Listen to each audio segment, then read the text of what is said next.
Hi everyone, welcome back to my channel. You got Indigo Diamond here with another review.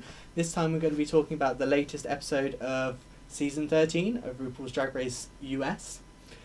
So before we get into the challenge, the elimination, the winning, make sure to hit that subscribe button, like the video, and let me know in the comment section below. Who are you rooting for Season 13? I'm rooting for this wig to stop being a pain in the butt, but that's not going to happen. Anyway, let's get into the video, shall we? So, Season 13. What they had to do for the mini challenge was they had to get into pairs, and they were made aware that the pairings would be for...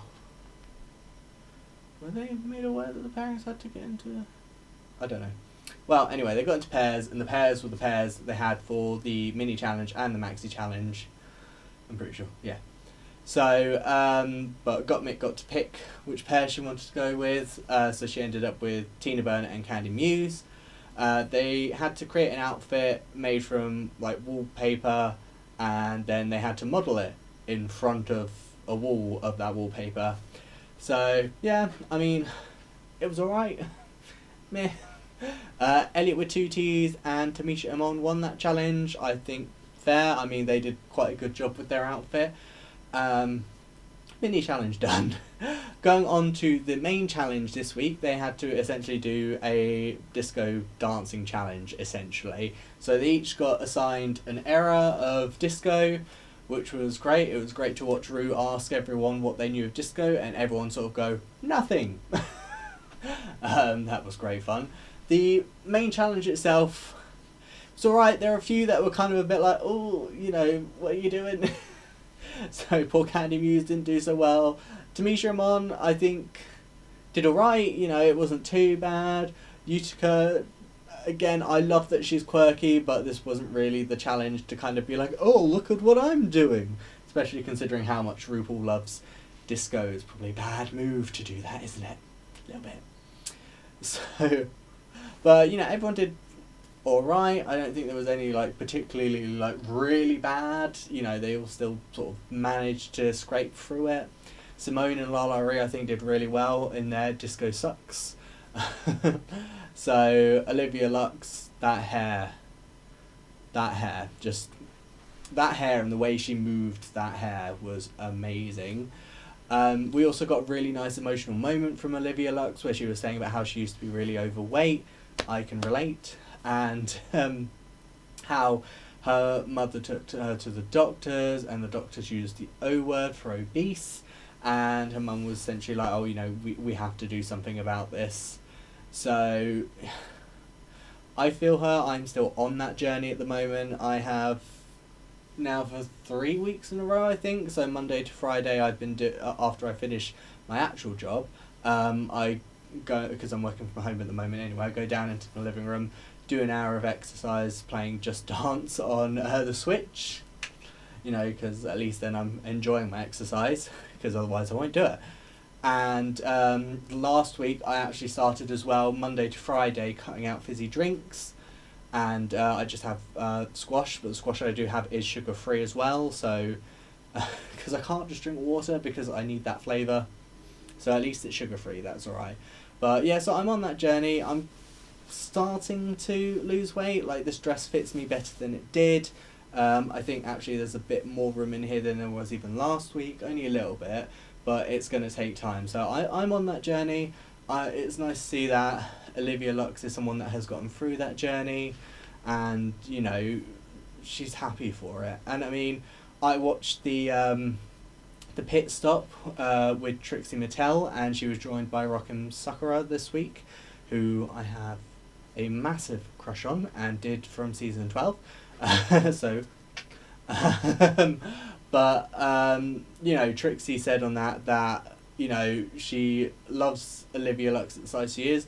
She would love Olivia Lux if she was at the size she was, and I agree. I would love Olivia Lux no matter what size she was. I think she's a beautiful human being.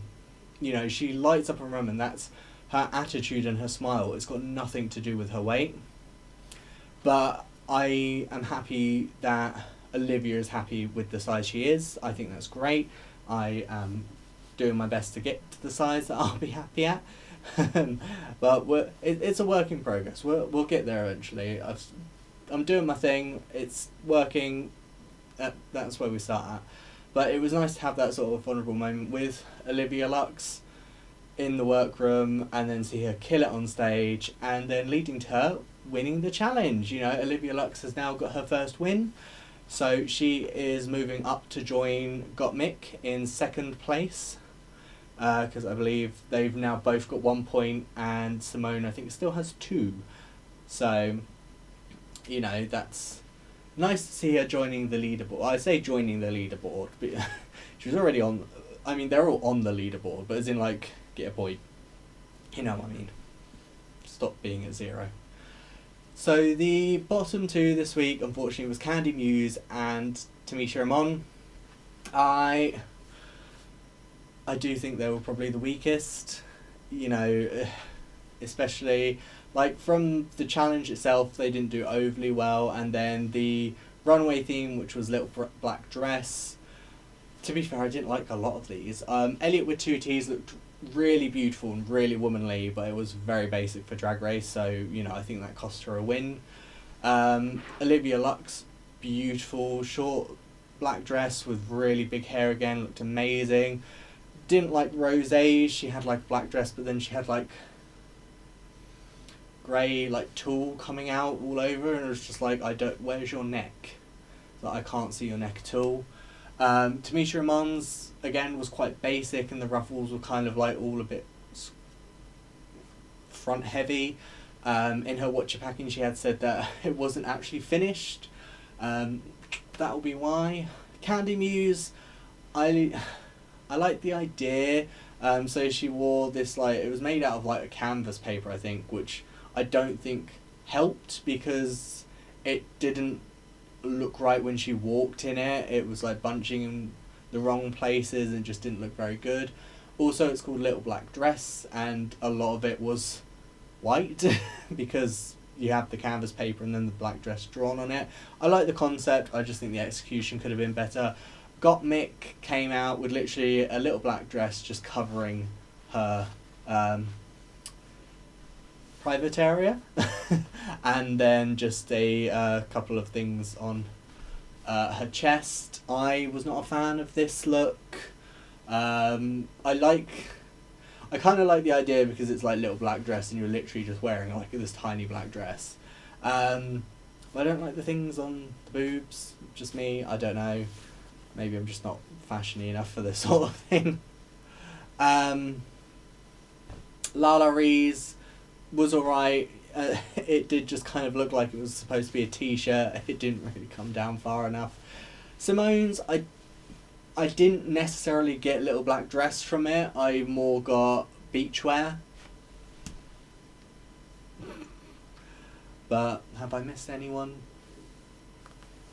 Have I missed anyone? I feel like I might be missing someone. Who have I missed? Oh, Utica Queen. Doi. Went as her earrings.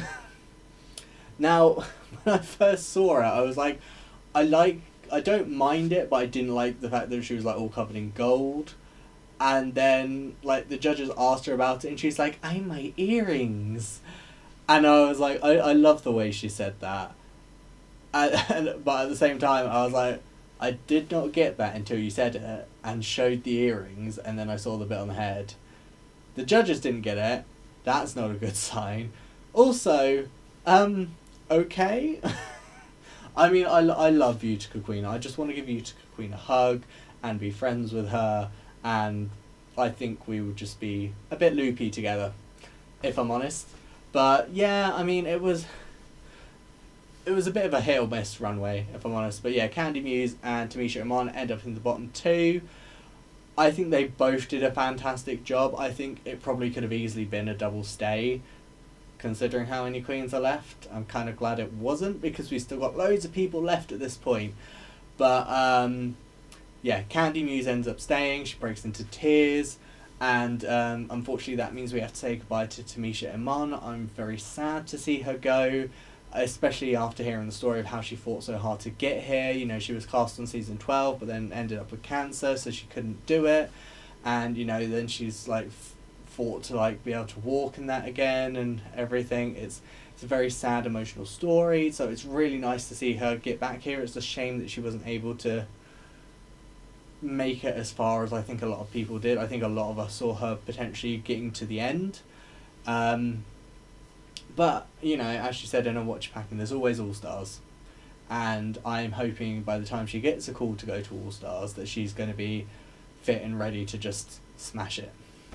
Which I think is quite easily possible considering her as a queen and seeing some of the videos of her from like her pageants and things. I have no doubt that she would be able to come back and smash it. So, unfortunately, we say goodbye to Tamisha Iman. One thing I loved about her leaving, though, is that she went over to Candy Muse and she gave her a hug before she left. And it's like, you two have had your issues this season, you know, you've had fights and that, but I feel like it really shows what kind of person Tamisha is, with the fact that before she left, she was able to give Candy a hug and just be like, you know, it's all good, and then leave. Really appreciate that. I think it's really good. Obviously, you know, I wasn't a big fan of like how Candy was coming across, but, you know, I'm not going to send hate to her because it's a TV show, and I don't think any of you guys should. I know I keep saying these things about, you know, her receiving hate, her mum receiving hate, and it's, please stop, guys. It's just, it's not okay, it's not fair. You know, this is a TV show that was filmed like a year ago at this point. It was a TV show that was filmed a while ago anyway. You know, as far as I'm aware, they're all good now. And it is, again, one of those things, you know, it's a TV show. As much as it's a reality TV show, a lot of things are either scripted in or, you know, they're told to redo to ham it up and, you know, make it seem a lot worse than it was. So, you know, just remember, as much as they're drag queens, they are still people, so don't forget to treat them with kindness. You know, the same sort of kindness that you would want. You know, I'm sure if you ended up on a TV show like this, you know, you wouldn't want people to hate on you or send you hate or your family hate for how you acted on TV show. So, you know, just remember that before you send anyone any messages or comment on things. You know, just me. But anyway, so that is Tamisha Iman gone. Tamisha Iman gone. Oh God, I can't speak today, can I? I'm still not sure who I want to win, but there's like quite a few people that I want to see go far. Tamisha was one I wanted to see go far. I'm really wanting Olivia Lux to go far. Utica Queen, again, wanting to see her go far. Simone, I'm loving Lala Ree in her confessionals more than anything, so kind of wanting her to stay for a while.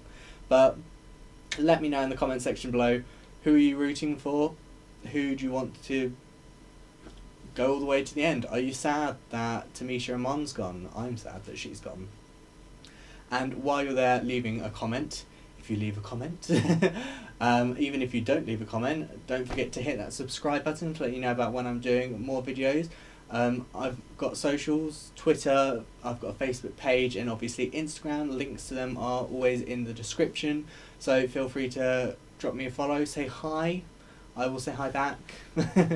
And yeah, I will see you guys next time. So that's your girl Indigo Diamond signing off for another week. I will see you guys again. See ya.